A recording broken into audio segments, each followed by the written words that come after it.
আমি সবসময় বলি যে একটু পার্থক্য করার চেষ্টা করবেন, অতীত ভুলবেন না।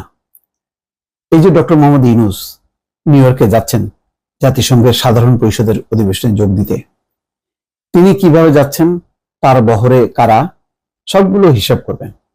আর আগের অতীত শেখ হাসিনার সময়ের যে বিলাসবহুল একটা হইচই ফেলানো যে যাত্রা, তার সাথে পার্থক্যটা দেখেন। একটা শিরোনাম বলি, বুঝতে পারবেন। চার্টার্ডে নয়, বাণিজ্যিক ফ্লাইটে যুক্তরাষ্ট্রে যাবেন ডক্টর ইউনূস।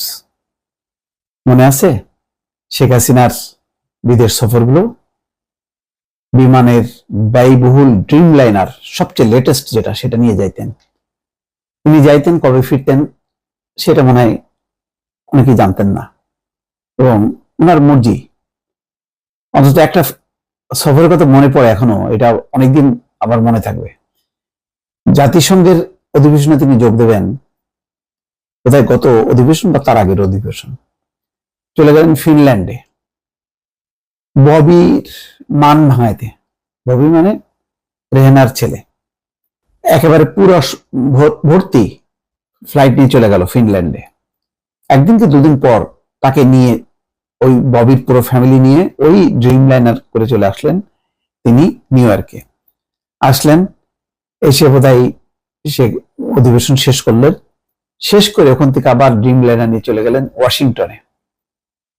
ওয়াশিংটনে জয়ের সাথে মিট করলো, তারপরে পারিবারিক ভাবে বেশ খানা পিনা চললো, আদর আপ্যায়ন। কেন, দেশের মানুষের কোনো বিষয় না, সরকারি কোনো বিষয় না, এটা হলো রাজা বাচ্চাদের খেয়াল খুশি আর কি।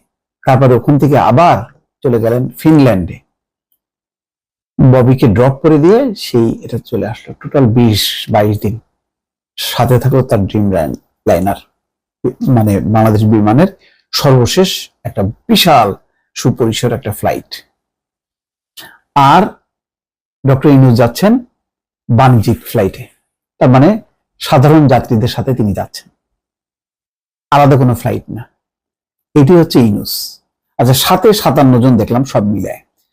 এর মধ্যে প্রথম দিন যেটা ঘোষণা করা হয়েছিল 11 জন। 11 জন হয়তো সরকারি খরচে, বাকিরা যার যার খরচ থেকে যাবেন, হয়তো কিছু সম্পাদক যাবেন। আমার পুরো লিস্ট এখনো পাইনি, পাইলে আপনাদেরকে জানাবো।